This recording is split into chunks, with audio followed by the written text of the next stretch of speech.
Kaieteur Radio, keeping you informed. Demerara and Essequibo 99.1 FM. Berbice 99.5 FM. Kaieteur Radio.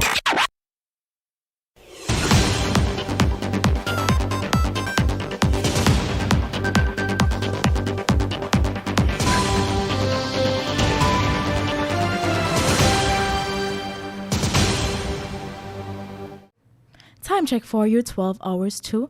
My name is Amrita Koshal, and this is your news at noon. Amid mounting criticisms of the government's failure to audit the $10 billion U.S. expenses by ExxonMobil for the Liza 1 and 2 projects, Kaieteur News publisher Glenn Lal has estimated that the money forfeited could have doubled public servants' salaries at its current rate for the next 66 years. This likely lost income is linked to a provision in the production sharing agreement, which gives the government a chance, through periodic audits, to reclaim excessive spending by Exxon and its partners. This provision was to ensure that Guyana could get the maximum benefits out of its contract with Exxon. In other words, it was a safety valve for the financial protection of the people of Guyana. Government had a duty to use the safety valve when needed. Amid a shortage of fish here, supermarkets are now stocking their freezers with imported fish and shrimp from Florida and Jamaica. And while local fishermen have sought to blame the situation on ExxonMobil's ongoing oil operations in Guyana's waters, the American oil giant has downplayed this, saying impacts from its operations on marine life is minor to negligible. Visits to supermarkets in the city have revealed that a number of supermarkets are stocked with imported seafood. When the first 6 months of 2019, 2020, and 2021 were compared, it was revealed that for the past 2 years, fish and shrimp production has been declining. This was seen in the recent Bank of Guyana half-year report.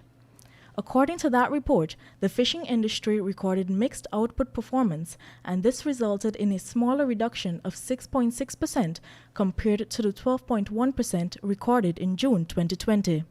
It was also stated that there was a decline in catches of fish and shrimp by 22.1% and 11.8% respectively, due to a reduction in the number of fishing vessels operating. Man killed, stuffed in rice bag, trying to save son from beating. Police arrest 2 suspects. Police in Region 5 are investigating the alleged beating to death of a 64-year-old man from Woodley Park Village, West Coast, Berbice. 2 suspects have since been arrested while investigators are seeking others. Dead is Beam Evans, called Lalo. The man was battered to death by several men from his village while he was trying to save his son, who was also being beaten. The suspects accused Evans of stealing a silver chain, a gold chain, and 8 silver rings. The injured son of the deceased, 21-year-old Tichan Passad, said that he had just left a bar at Bath Settlement, West Coast, Berbice, when he was beaten by at least 5 men whom he knew, and all were armed with cutlasses, chains, pieces of rope, and pepper spray. According to Passad, they started to claim that they knew what his father did. Passad said he kept telling the men that he did not know what they were talking about, but this angered them even more. It was not long after that his father arrived, and in an attempt to save Passad, the men brutally beat him unconscious. The men then wrapped Evans in a rice sack and dragged him some 300 feet away from where he was beaten and discarded him on the parapet near a trench.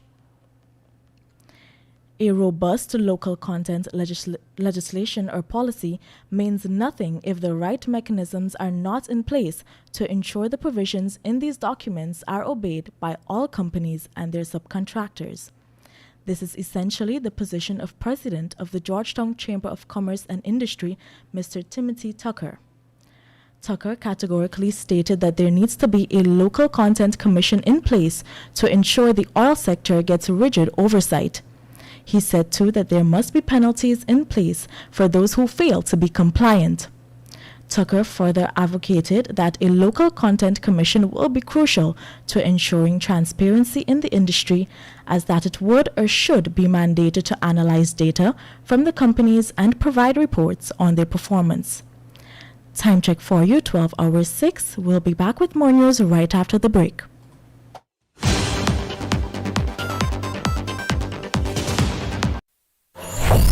Digicel, Prime bundles just got better with 3 new apps. Watch more with PlayGo, cheer more with Sportsmax, read more news with Loop, listen more with D-Music, plus extra data. It's simply more bundled together. 51 gigabytes for 7 days for only $2,000. Live the experience with Digicel. Activate today on the My Digicel app. This is GHK Lal inviting you to join me weekdays from Monday to Friday on the National Outlook for commentary on a range of issues. Immediately after the 12 noon and 7 p.m. newscasts on Kaieteur Radio at 99.1 FM and 99.5 FM. Looking forward to you sharing in the conversation.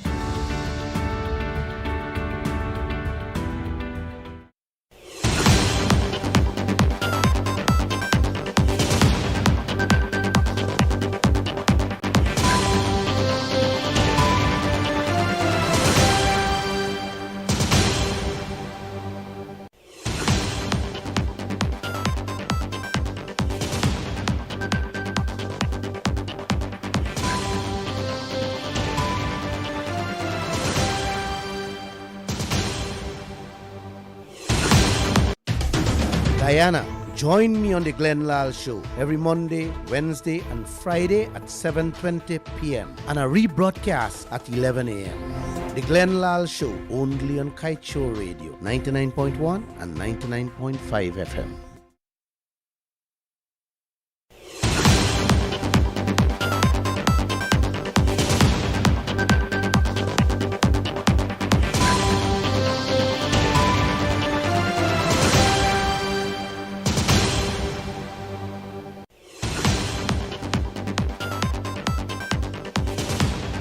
Welcome back. Let us continue with the news. The Civil Defense Commission's Regional Disaster Management Center was officially commissioned on Friday in Latham Region 9 by the Prime Minister Mark Phillips.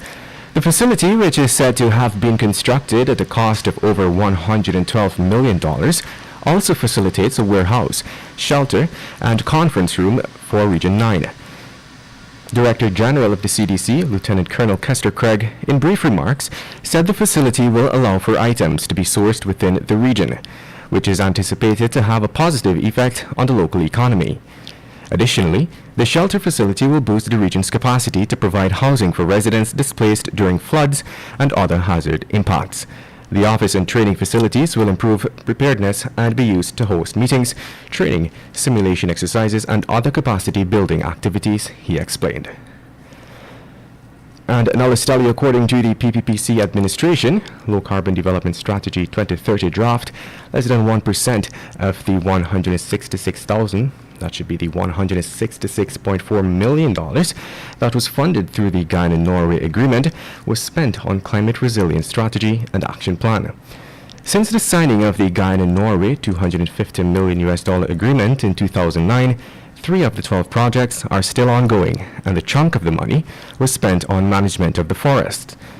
Through the Ghana-Norway agreement, the total sum of $166.4 million was allocated for the projects. A table in the draft, which summarizes Guyana's earnings plus associated investment income, illustrated that out of the 12 projects under the agreement. And moving on, the Parliamentary Public Accounts Committee last Monday highlighted a breach of the tendering process made by former Regional Executive Officer of Region 2 under the APNU-EFC administration, Rupert Hopkins. The issue was brought to the fore during a review of the 2016 Auditor General report. According to the report, Hopkinson had approved a reduced scope of works than that which were agreed to under the original contract for construction work through the Marlborough Health Centre, Lower Pomeroon. The report outlined that instead of the works on a timber bridge, perimeter fence, and revetment, only a longer timber revetment was constructed. The audit office found that the original contract sum was paid, but no bridge or fence was constructed. Also, the auditors noted no approval or variation order was ever presented to the changes. Hopkins acted on his own and approved the change to the scope of works. He later admitted to his wrongdoing by the letter to Clerk of the National Assembly, Sherlock Isaacs. And moving on with your COVID-19 update, followed by the page 7 of the Kaieteur News, dedicated as usual to being blunt. The Ministry of Health on Sunday announced the deaths of 2 more persons who died from COVID-19. Both persons who have been listed as unvaccinated died on Saturday. The latest fatalities are that of a 51-year-old woman and a 71-year-old man from Region 4. As a result of this, Guyana's COVID-19 death toll has moved to 959. Meanwhile, 76 new cases were recorded, taking the total number of confirmed cases in the country to 36,817. 15 persons are admitted into the ICU, 57 persons in institutional isolation, 2,282 in home isolation, and 12 are quarantined institutionally.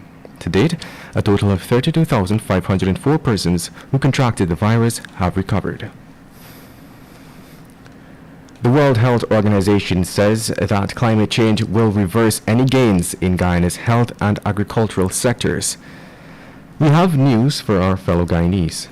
Continue to be complacent and uncaring, and the PPP leaders and those in the opposition will reverse one sand truck after the other upon citizens. They do not care, since most of them are crooked and don't have the interests of Guyanese at heart. For those Guyanese who let them do that, count us out. We will stand up and speak out. And with that, we've come to the end of today's News at Noon. I'm Kevin Smith. And I'm Amrita Koshal. Thank you for listening.